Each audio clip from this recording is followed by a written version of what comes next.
नमस्कार। मैं Ashish Singh teachers academy में आप सभी सम्मानित साथियों का स्वागत करता हूं। साथ ही साथ उम्मीद करता हूं कि आप सभी लोग स्वस्थ होंगे और पढ़ाई लिखाई की शानदार प्रक्रिया भी जारी होगी। साथियों, थोड़ा सा गले में ढेर सारी खराश होने के कारण आवाज इतनी ही आ पाएगी, ठीक है ना? तो आइए सभी लोग तेजी के साथ जुड़ेंगे। हम लोग नॉर्थ अमेरिका पढ़ रहे थे, तो पीजीडी 2026 के लिए भूगोल विषय में नॉर्थ अमेरिका चल रहा है। तो आप सभी लोग तेजी के साथ जुड़े। इस बैच से जुड़ने के लिए नंबर आपके सामने है 9628959237, या फिर दूसरा नंबर है 8318489291। इन दोनों नंबरों में से किसी एक नंबर पर आप सभी लोग कॉल कर सकते हैं या मैसेज करके समान रूप से जुड़ सकते हैं। तो आइए, आप सभी लोग का स्वागत है। सभी लोग बताने का प्रयास करें।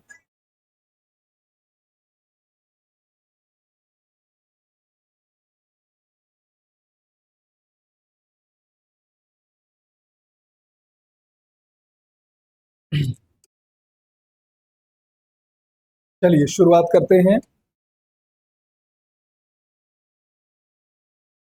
ध्यान दीजिएगा, नॉर्थ अमेरिका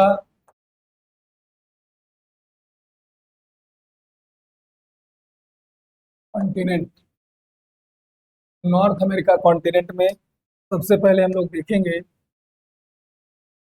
भौतिक विभाजन। भौतिक विभाजन, फिजिकल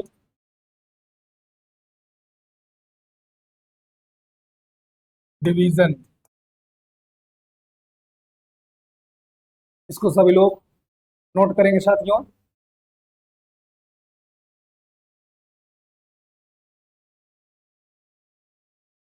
चलिए शुरुआत करते हैं।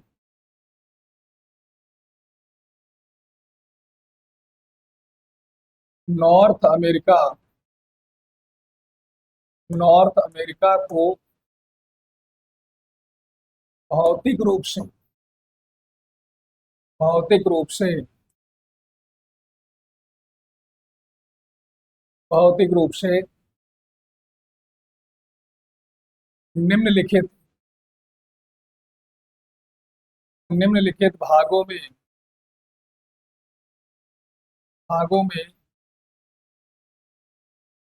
बांटा गया है।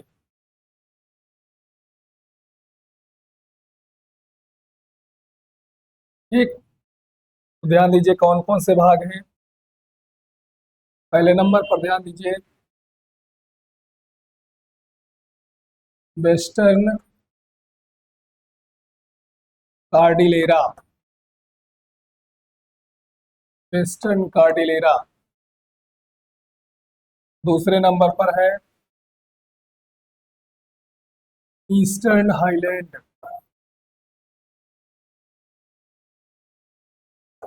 Eastern highland. फिर तीसरे नंबर पर ग्रेट प्लेन। और चौथे नंबर पर लॉरेंसियन रीजन। लॉरेंसियन क्षेत्र। ये चार भाग हैं। उत्तर अमेरिका महाद्वीप को इन चारों भागों में बांटा गया। ठीक है, रूहानी जी स्वागत है आपका। भैया अरुण साहब है और दीपचंद जी है। आप सभी लोगों का स्वागत है। थोड़ा सा गला बैठ जाने के कारण आवाज कुछ इसी तरह से आएगी, तो थोड़ा सा आप सभी लोग मैनेज करेंगे। ओके, मेरी बात समझ पा रहे हैं? बताएंगे सभी लोग।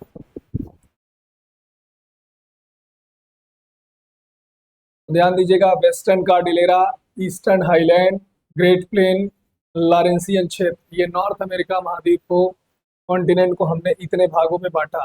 अब इसका एक डायग्राम बनेगा, सभी लोग इस डायग्राम को भी स्केच कर लेंगे, बना लेंगे। ठीक है,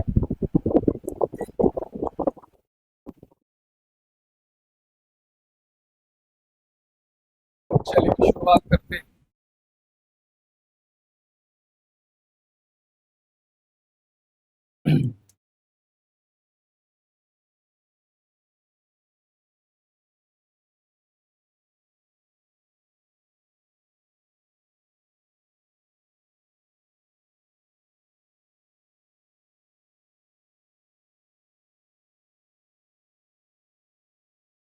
ये ध्यान दीजिए, नॉर्थ अमेरिका कॉन्टिनेंट है। इसमें ये वाला जो पूरा का पूरा पार्ट है, इसे कहते हैं, ध्यान दीजिएगा, वेस्टर्न कार्डिलेरा। क्या कहते हैं साथियों? Western Cordillera. ये जो पूरा का पूरा पार्ट है, यही है वेस्टर्न कार्डिलेरा।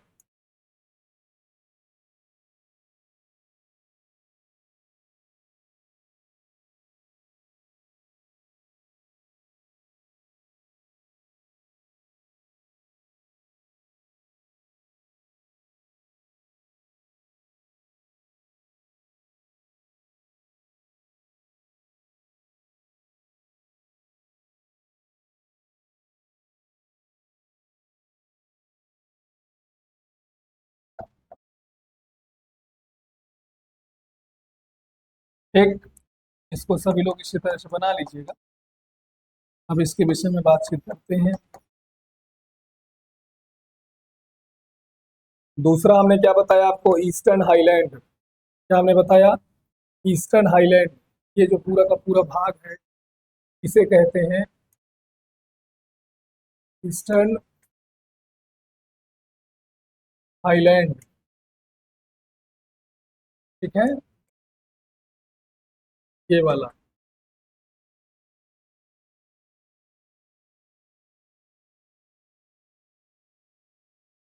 फिर इसके बाद देखिए तीसरा है, जिसे हम कहते हैं लॉरेंसियन रीजन। ये कौन सा है? लॉरेंसियन, लॉरेंसियन क्षेत्र।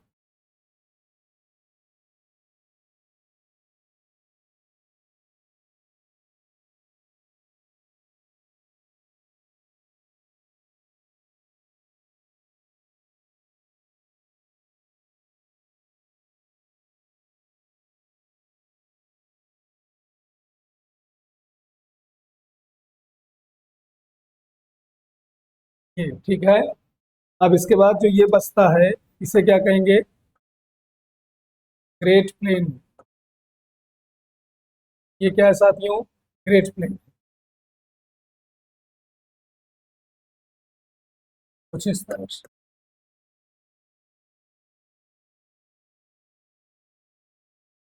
ठीक, इसको सभी लोग नोट कर लेंगे।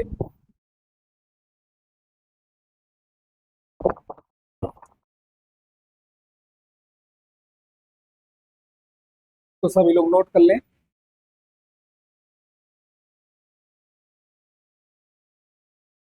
चलिए, इसमें सबसे पहले हम बात करते हैं वेस्टर्न कार्डिलेरा। ध्यान दीजिएगा, वेस्टर्न कार्डिलेरा में ये जो वेस्टर्न शब्द है, इसका मतलब होता है पश्चिमी, और कार्डिलेरा का मतलब होता है पर्वतमाला। तो नॉर्थ अमेरिका का जो पश्चिमी पर्वतमाला है, इसे रॉकी पर्वत के नाम से जानते हैं। रॉकी पर्वत माला के नाम से जानते हैं। ठीक है, इसी के विषय में हम सामान्य रूप से इसके विषय में पढ़ेंगे।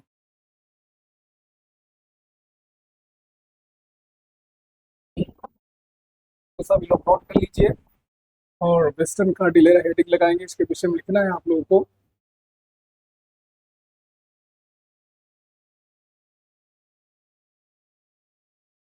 चलिए शुरुआत करते हैं। लिखेंगे रॉकी पर्वत। रॉकी पर्वत उत्तर अमेरिका, उत्तर अमेरिका महाद्वीप, उत्तर अमेरिका महाद्वीप का सबसे विशाल, सबसे विशाल तथा तथा विश्व का, विश्व का दूसरा सबसे बड़ा दूसरा सबसे बड़ा मोड़दार मोड़दार पर्वत है। ध्यान दीजिएगा, मोड़दार पर्वत है। इसकी लंबाई लगभग 6000 किलोमीटर है। किलोमीटर है, इसको नोट करें, फिर आगे बढ़ते हैं। इसकी जो लंबाई है लगभग 6000 किलोमीटर के आसपास है। अब इधर की तरफ आप सभी लोग जानते हैं कि आर्कटिक ओशन है, और इधर है नॉर्थ अटलांटिक ओशन, और इधर है नॉर्थ पैसिफिक ओशन। ठीक है, यहाँ पर इसके आगे अगर हम लोग स्टार्ट करें तो ध्यान दीजिएगा, रॉकी पर्वतमाला, रॉकी पर्वतमाला का निर्माण प्लेट टेक्टोनिक क्रिया का परिणाम है। क्रिया का परिणाम है, जो जो महासागर प्रशांत महासागर के तट पर प्रशांत महासागर के तट पर स्थित स्थित अलास्का से लेकर, अलास्का कहाँ पर है? यूएसए। अलास्का से लेकर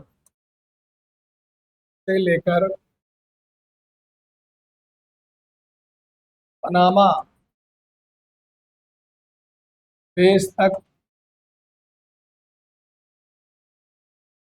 विस्तारित है। विस्तारित है। ठीक है, आगे ध्यान दीजिएगा, अगर इस पहाड़ की चोटी की बात करें, ठीक है, पीक की बात करें, याद रखिए माउंट डेनाली का नाम सुने होंगे। माउंट डेनाली कहिए या इसी को माउंट मैकिनले, ठीक है, जिसकी ऊंचाई 6194 मीटर है, और इसकी स्थिति कहाँ पर है? तो अमेरिका के अलास्का राज्य में है। अलास्का के अमेरिका राज्य में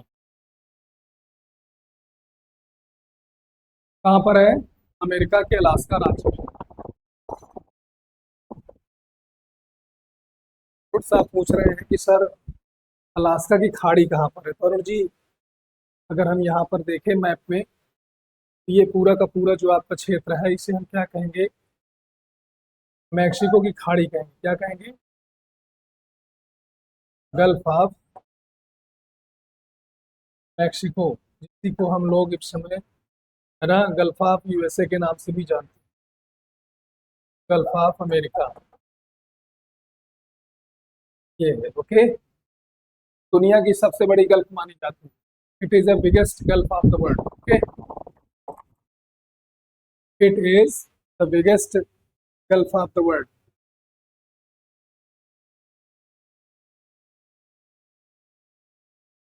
तो यहाँ पर सभी लोग ध्यान दीजिएगा, gulf of Mexico Atlantic ocean में से।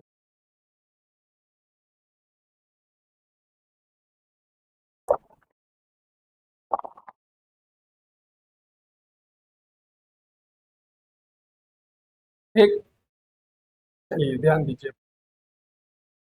अब आप सभी लोग ध्यान दीजिए, अगर आपसे हम पूछें कि रॉकी पर्वतमाला की प्रमुख श्रेणियां कौन सी? प्रमुख श्रेणियां कौन सी श्रेणियां? प्रमुख श्रेणियां, तो आपके पास क्या जवाब है? तो ध्यान दीजिएगा, अगर हम नॉर्थ से ईस्ट, नॉर्थ से साउथ की तरफ आते हैं, तो पहले है अलास्का श्रेणी, अलास्का श्रेणी, ठीक है। फिर इसके बाद मैकेंजी श्रेणी, ठीक। फिर इसके बाद है कैस्केड श्रेणी, एक सियरा नेवादा श्रेणी, सियरा नेवादा श्रेणी, ठीक है। उसके बाद ध्यान दीजिएगा, नेक्स्ट है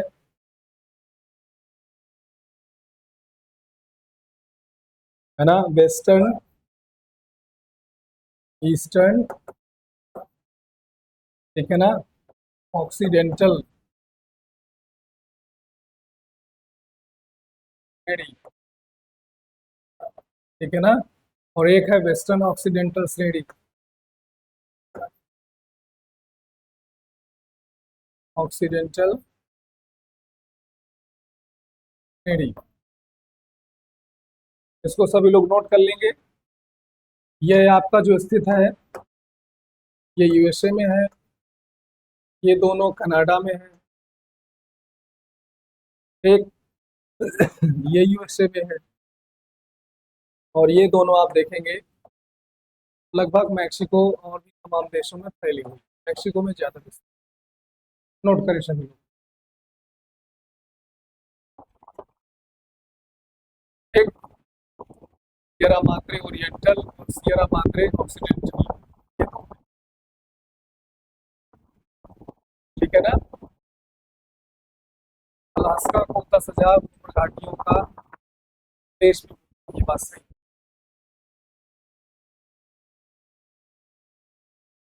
क्लियर। अब अमेरिका में यानी अलास्का में जो चोटी है उसी का नाम है माउंट मैकिनले, और इसी में स्थित है माउंट मैकिनले। ओके, ये चीज आप सभी लोग ध्यान में रखें। अब अगर इसमें हम लोग आए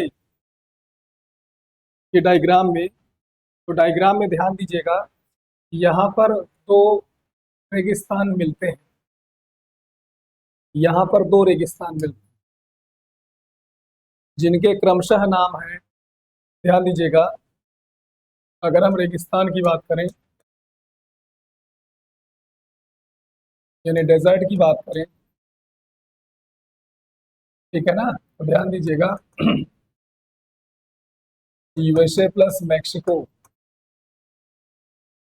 इन देशों में विस्तारित है जो डेजर्ट, उसमें आपने नाम सुना होगा सोनोरन, सोनोरन मरुस्थल। और दूसरा कौन सा है, मोजाबे मरुस्थल, मोजाबे मरुस्थल, ठीक है ना। ये दो पॉइंट को आप सभी लोगों को याद रखना है कि यहाँ पर जो मरुस्थल हैं, डेजर्ट्स हैं, उन्हें हम सोनोरन डेजर्ट या फिर मोजाबे डेजर्ट के नाम से भी जानते हैं।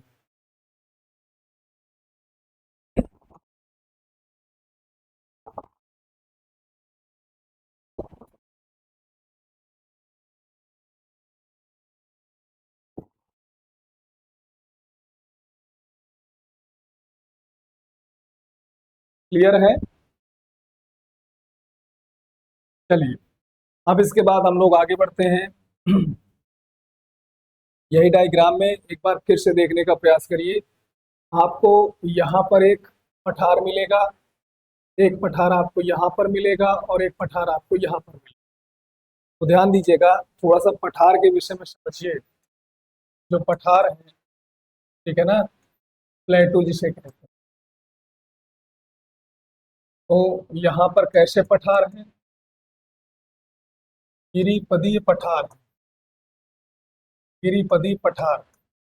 अब गिरिपदी पठार क्या कहते हैं, पीडमोंट प्लेटू, होते क्या है, तो ध्यान दीजिएगा, ये जो पठार होते हैं, पहले पहाड़ होगा, फिर पठार होगा, फिर इसके बाद मैदान होगा। तो ऐसे पठार जो मैदान और पहाड़ के बीच में स्थित होते हैं, जैसे इधर रॉकी हो गया, ठीक है, और इसके बाद ये पठार हो गए, और यहाँ पर जो क्षेत्र है इधर की तरफ आप देखेंगे तो मैदान, ठीक है। तो इन पठारों को हम क्रमशः कुछ इस तरह से, पहला है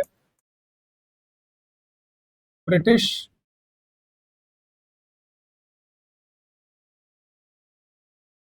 कोलंबिया पठार।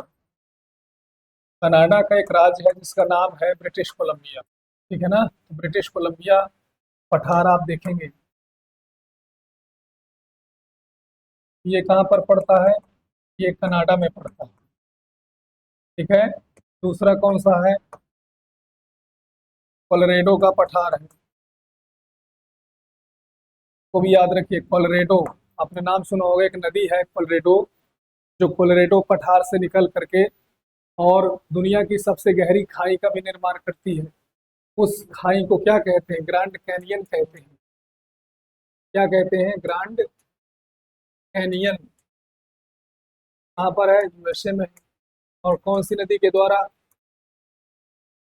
तो कोलोरेडो नदी के द्वारा, ओके। तो कोलोरेडो का पठार आपका यूएसए में है। और तीसरा है साथियों, जिसे हम मैक्सिको का पठार कहते हैं, तो मैक्सिको का पठार, और ये मैक्सिको में है, ठीक। तो नोट कर लीजिए सभी लोग। एक बार मैं चाहूंगा कि सभी लोग थंब अप करें, इसके बाद फिर हम आगे बढ़ें।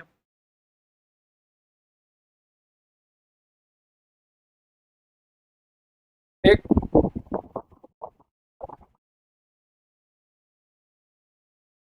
बताएंगे सभी लोग।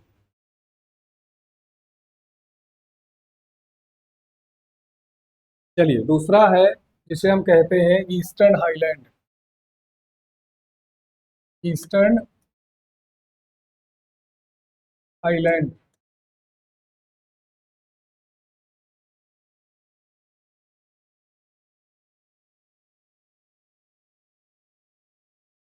ठीक। इसके विषय में हम लोगों को बातचीत करें।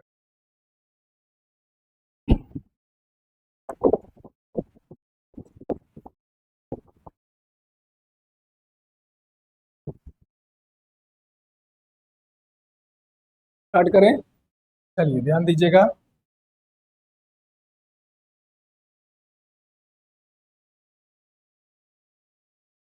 नॉर्थ अमेरिका, नॉर्थ अमेरिका के, नॉर्थ अमेरिका के पूर्वी, ध्यान दीजिएगा, नॉर्थ अमेरिका के पूर्वी पूर्वी क्षेत्र में अटलांटिक कोस्ट पर, अटलांटिक कोस्ट पर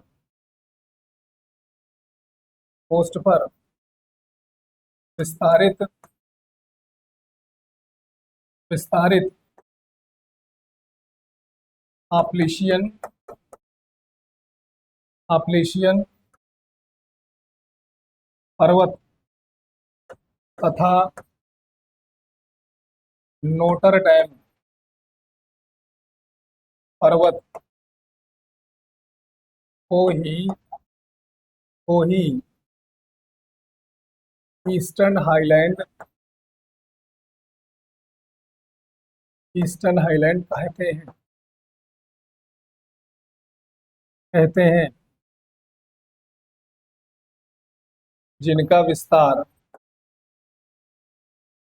विस्तार यूएसए तथा कनाडा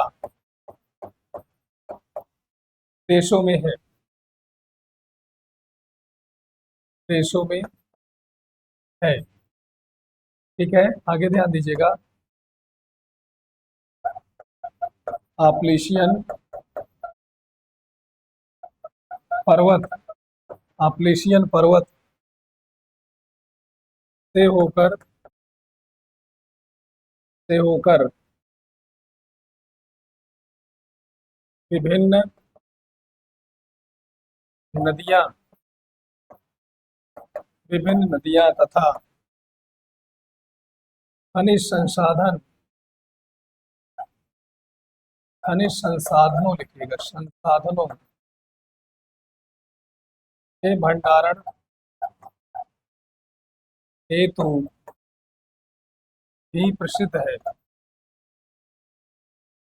प्रसिद्ध है, ठीक है ना। चोटी की बात करें साथियों, इसकी बात करें, चोटी की बात करें, चोटी यानी पीक, तो आप सभी लोग जानते हैं माउंट विसल, 2037 मीटर की ऊंचाई। नोट करें,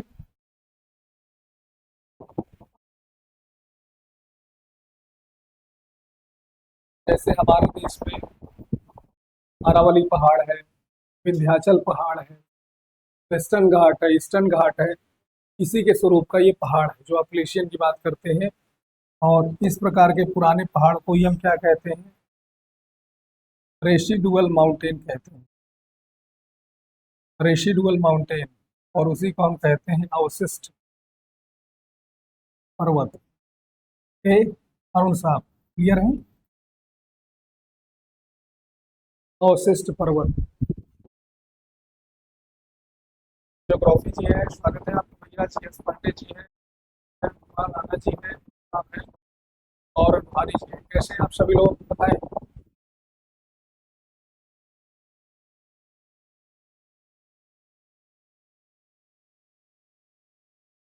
आगे ध्यान देंगे, अगला है ग्रेट प्लेन।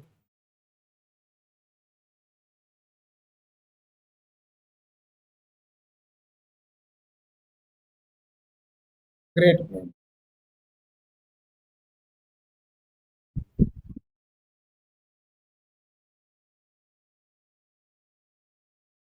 चलिए ध्यान दीजिएगा।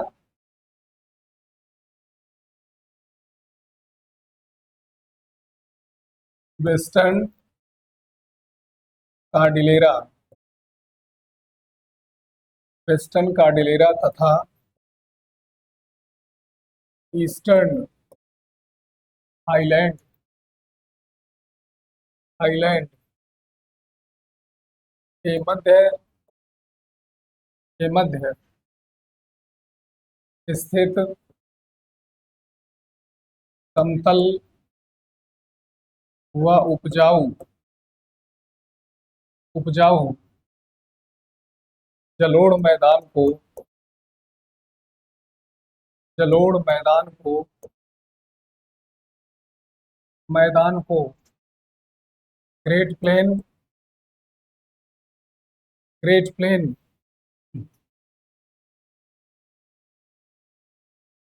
ग्रेट प्लेन या ग्रेट बेसिन या ग्रेट बेसिन कहते हैं, कहते हैं, जो कृषि तथा पशुपालन, पशुपालन, जो कृषि तथा पशुपालन हेतु अति महत्वपूर्ण है, महत्वपूर्ण है। परिणाम स्वरूप, परिणाम स्वरूप, परिणाम स्वरूप इसे ब्रेड बास्केट,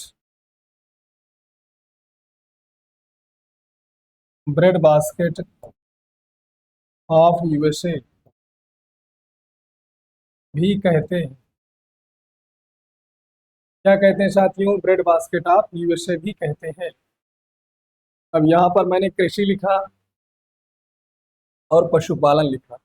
जब कृषि और पशुपालन होगा तो ध्यान दीजिएगा, एग्रीकल्चर की बातचीत करें तो यहाँ पर आप देखेंगे ढेर सारे फार्मिंग बेल्ट पाए जाते हैं, जैसे राइस बेल्ट, ठीक है, जूट बेल्ट,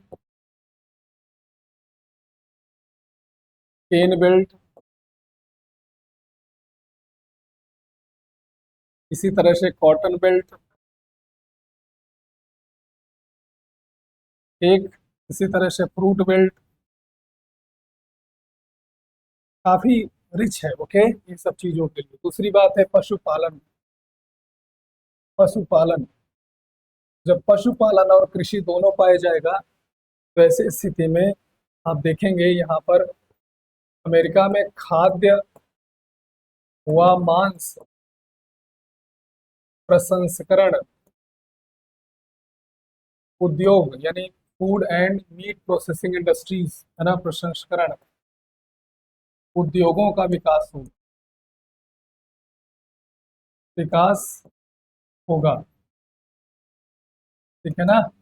और इसमें याद रखिएगा, जो मिलवाकी क्षेत्र है, मिलवाकी हो गया, शिकागो हो गया, ठीक है, कैरी हो गया आदि, याद रखिएगा, ये खाद्य और प्रसंस्करण उद्योग के लिए जाने जाते हैं। शिकागो के लिए तो आप ये भी कह सकते हैं, किसके लिए? शिकागो के लिए।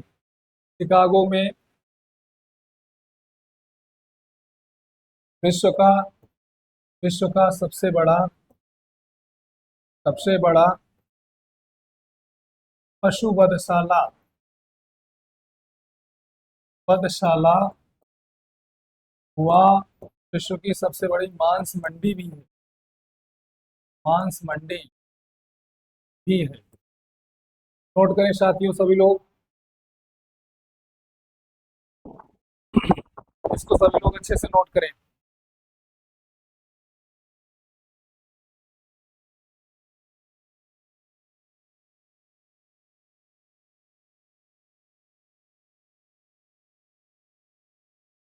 आप ध्यान दीजिएगा, ग्रेट प्लेन का जो निर्माण है, इसमें देखिए लिखा हुआ ना जलोढ़ मैदान। तो याद रखिएगा, यहाँ पर ये जो जलोढ़ मैदान है,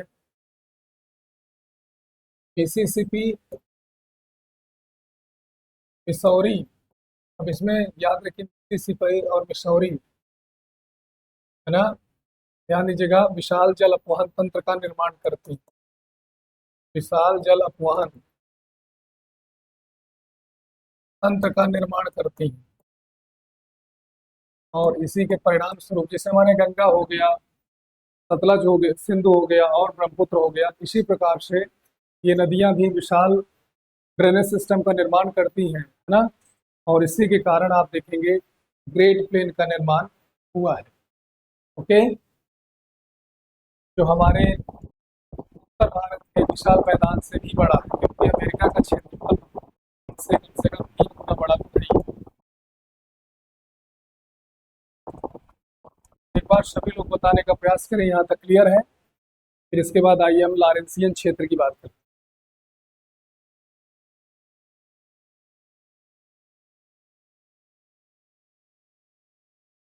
इसकी बात करते हैं लॉरेंसियन क्षेत्र की।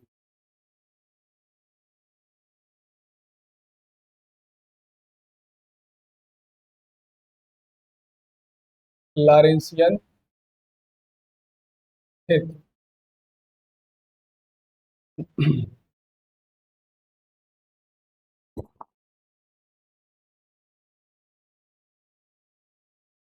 वाला वर्ड जो है डेल्टा का निर्माण करता है। सही बात। पिट्टू जी है, स्वागत है आपका पिट्टू जी।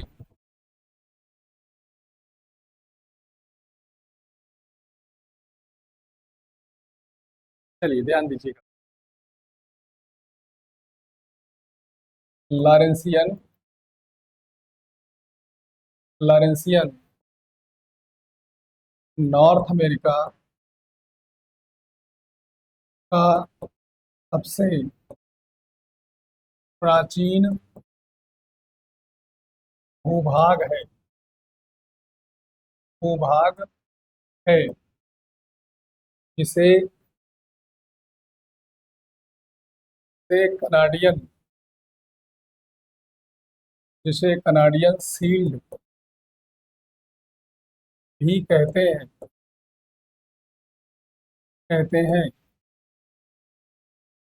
ध्यान दीजिएगा, यह भौगोलिक क्षेत्र यह भौगोलिक क्षेत्र आर्कटिक आर्कटिक रीजन में स्थित होने के कारण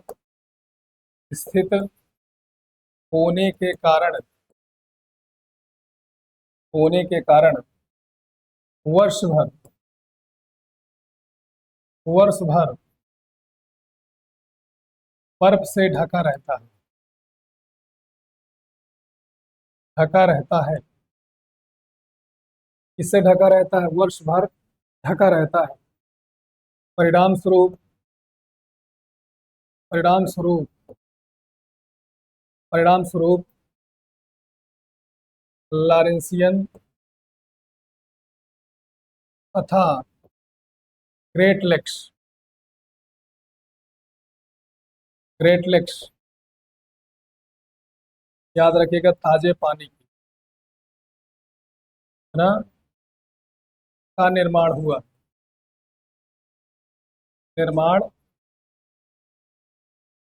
है। नोट करें सभी लोग, ताजे पानी की झीलों का निर्माण हुआ है।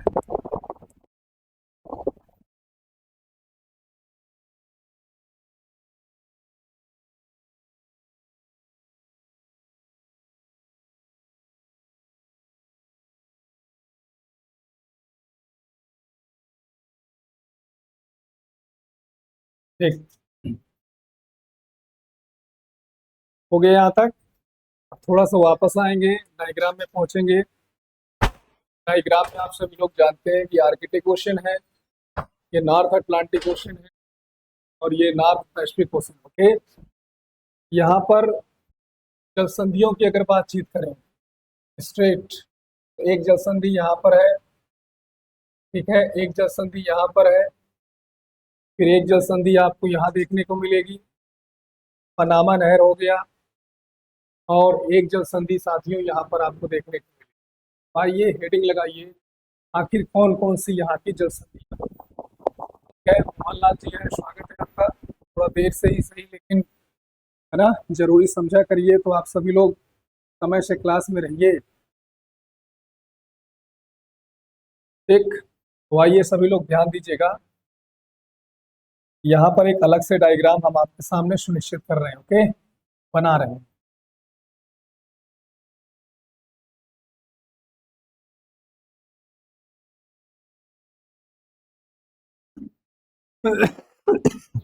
क्या कर रहे हैं, अलग से डायग्राम यहाँ पर बना रहे हैं, सभी लोग ध्यान।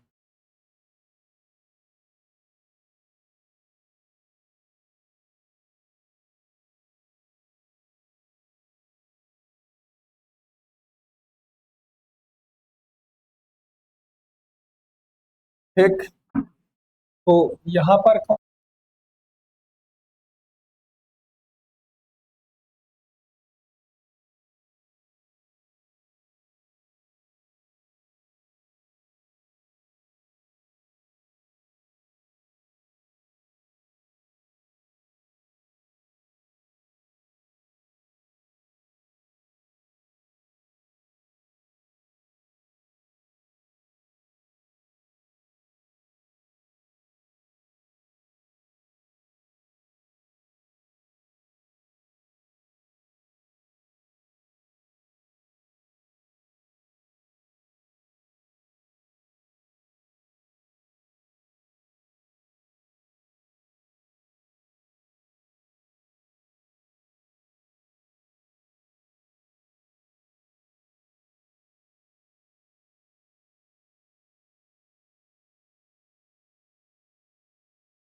तो ध्यान दीजिएगा, यहाँ पर मैंने आपको बताया कि जो कनाडा का बैफिन द्वीप है वह कनाडा का सबसे बड़ा द्वीप है, लेकिन विश्व का 5वां सबसे बड़ा द्वीप है। लेकिन यहाँ पर एक सवाल हम आपसे पूछ रहे हैं कि कनाडा का सबसे बड़ा द्वीप समूह कौन सा है, which is the biggest group of the island of the Canada. सभी लोग बताइए, कनाडा का सबसे बड़ा आइलैंड बैफिन है, तो कनाडा का सबसे बड़ा द्वीप समूह कौन सा है और किस महासागर में स्थित, इसको बताइए सभी लोग। और ग्रीनलैंड के विषय में साथियों, देखो हमने कल आपको बता दिया था ना कि ग्रीनलैंड विश्व का सबसे बड़ा द्वीप है। ध्यान दीजिएगा, विश्व का सबसे बड़ा द्वीप है, याद रखिएगा।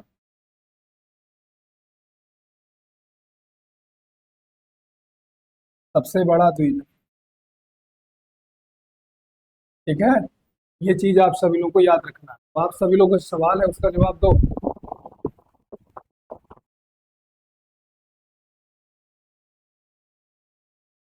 एक,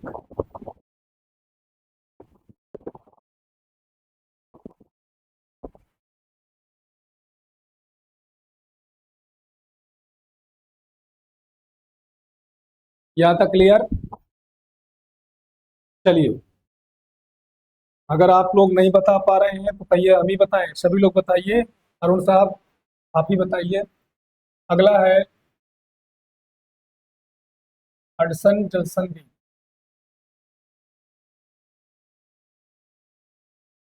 हडसन जल संधि,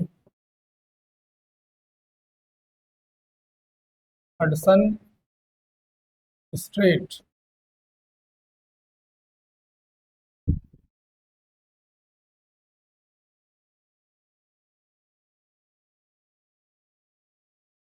चलिए ध्यान दीजिएगा, ये जो जल संधि है अब किसको जोड़ेगी, अगर हम कहें आपको जोड़ती है, किसको जोड़ेगी, तो ध्यान दीजिएगा ना, हडसन की खाड़ी को, हडसन की खाड़ी को किससे, लेब्राडोर सागर से, लेब्राडोर सागर से। ओके, अलग किसको करेगी, यहाँ पर ध्यान दीजिएगा, उनगावा प्रायद्वीप को, उनगावा प्रायद्वीप को बैफिन से। ठीक, ये चीज आप लोगों को याद रखना। लेब्राडोर सागर पर एक घटना घटी थी जिसे टाइटैनिक घटना के नाम से जानते हैं।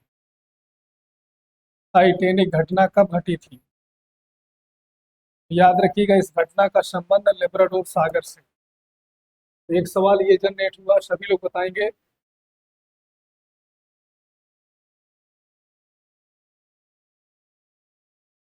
तो कनाडा का सबसे बड़ा द्वीप जो समूह है, आप लोग नहीं बता पा रहे हो, यहाँ पर ध्यान दीजिएगा, याद रखिएगा, क्वीन एलिजाबेथ द्वीप समूह, और ये आर्कटिक ओशन में स्थित कनाडा का अधिकार है। ओके, ये चीज आप लोग बताइए, टाइटैनिक घटना कब घटी थी, इसका जवाब दीजिए सभी लोग। टाइटैनिक घटना कब घटी थी,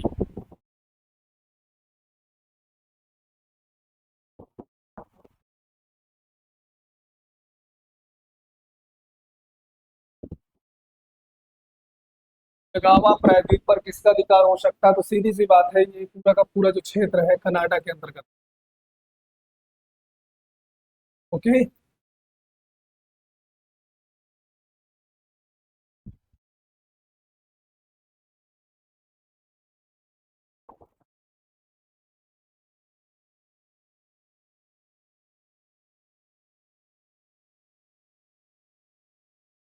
क्वीन एलिजाबेथ द्वीप समूह, कभी भी आप सभी लोग, मैंने आपसे कहा था कि अगर आप एक संयमित विद्यार्थी बनना चाहते हो तो आप सभी लोग मैप वगैरह खरीद लीजिए, और यहाँ पर आप देखेंगे तो जो द्वीप समूह है उसी को क्वीन एलिजाबेथ द्वीप समूह के नाम से जानते हैं। अच्छे से पढ़ लीजिए, ईश्वर करे सभी लोग सफल हो जाए। ठीक है। अब मान लीजिए कि किसी कारणवश असफलता ही किसी को हाथ लगती है, तो एक बेहतर, कम से कम आप एक बेहतर एजुकेटर जरूर रहें, है ना। लेकिन अगर आप सिर्फ काम चलाओ पढ़ाई कर रहे हैं, तो देखिए हम आप ही का मुंह देख करके इसको पब्लिक करवा देते हैं, है नहीं। समझ लीजिए कि संस्था की तरफ से साफ साफ राय है कि आप इसको प्राइवेट करिए। ठीक है। तो चीज़ों को समझिए, अगर आपको समझ में बातें नहीं आती फिर अब कोई बात ही नहीं। ठीक।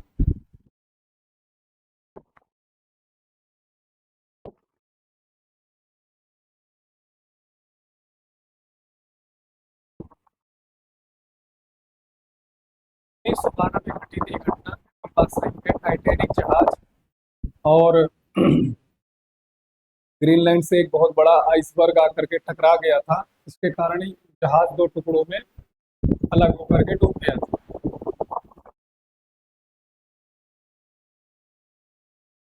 ठीक है। साथियों, मैं चाहूंगा कि आप सभी लोग, ठीक है ना, आप सभी लोग पीजीटी और पीजीटी, ठीक है ना, 2026 भूगोल विषय में आप सभी लोग एडमिट होइए, आप अपना एडमिशन लीजिए और एडमिशन लेकर के बहुत अच्छे तरीके से पढ़िए। यकीन मानिए, हम हम आपको मतलब अपने दिल से कह रहे हैं कि अगर आप एक बार अच्छे से पढ़ लिए तो सरकारी तो हो ही जाएंगे, उसमें कोई राय नहीं, कोई दिक्कतें नहीं। लेकिन किसी कारणवश अगर आप नहीं भी हुए तो आप इतने अच्छे एजुकेटर रहोगे कि आप आर्थिक रूप से कभी तंगी नहीं आने पाएगी, यदि आप उसको अच्छे से इम्प्लीमेंट करते हो, पढ़ाते हो। ठीक है ना, ये चीज़ आप हमेशा याद रखिए। अब वो जमाना नहीं रहा कि बहुत ज़्यादा जो है ना, जब उम्र हो जाए तब जाके कोई बहुत अच्छा शिक्षक बनता है। अब तो आप सभी लोग जानते हैं कि 23-24 साल के तो डीएम ही बन जाते हैं। 23-24 साल के जो कैंडिडेट होते हैं, सोचिए, डीएम बन जाते हैं, डिस्ट्रिक्ट मजिस्ट्रेट बन जाते हैं। और समय से नौकरी आ गई तो सोचिए प्रवक्ता वगैरह भी कम उम्र में लोग बन जाते हैं। तो उम्र का कोई ये मामला नहीं है। पहले के ज़माने में शिक्षा की कमी भी थी, शिक्षा के लिए दूर दूर महाविद्यालय विश्वविद्यालय थे। अब आजकल तो ऐसी कोई बात नहीं है। तो शुरू से ही देखिए कहीं ना कहीं धारणा बन जाती है कक्षा 8-9 से कि हमको आगे बनना क्या है। तो अगर मेरी बात सबको समझ में आ रही है तो सभी लोग संस्था के नंबर पर कॉल करिए और इस बैच से सभी लोग जुड़िए। हमें भी पूरा विश्वास है, हमारा भी एक बहुत बड़ा स्वार्थ है कि आप पढ़ करके जब आप शिक्षक होंगे तो हमें भी कहीं ना कहीं ये कहने का अवसर मिलेगा कि आपको, आपके इस मेहनत के पीछे हमारा भी एक बहुत बड़ा योगदान है। इस योगदान को साथियों गलत साबित मत होने दीजिए। बस आप लोगों से यही एक छोटी सी बात है। ठीक है। और याद रखिए, प्रैक्टिस सेट आप सभी लोग जान रहे हैं कि देखिए गला कितना खराब है, लेकिन, है ना, आपके सामने हम प्रैक्टिस सेट लेकर आ रहे हैं 3 PM में। आप सभी लोग इसमें से जरूर जुड़िए। और कल जैसे आप लोगों ने खूब बढ़िया अच्छे से आंसर दिया था, इसी में आप लोग अपनी, है ना, अपने जो है पढ़ने लिखने का, अपने जो है ज्ञान का एक आकलन जरूर कीजिए। तो आप सभी लोगों का इंतजार रहेगा। बस 5 मिनट में हम आपके सामने उपस्थित हो रहे हैं। आइए सभी लोग, एक बार पुनः आपका स्वागत रहेगा। ठीक है। संस्था के नंबर पर कॉल करके जरूर अपने आप को एडमिट जरूर करवा लीजिए। इसमें इस बैच से जरूर जुड़ने का प्रयास करें। जय हिंद।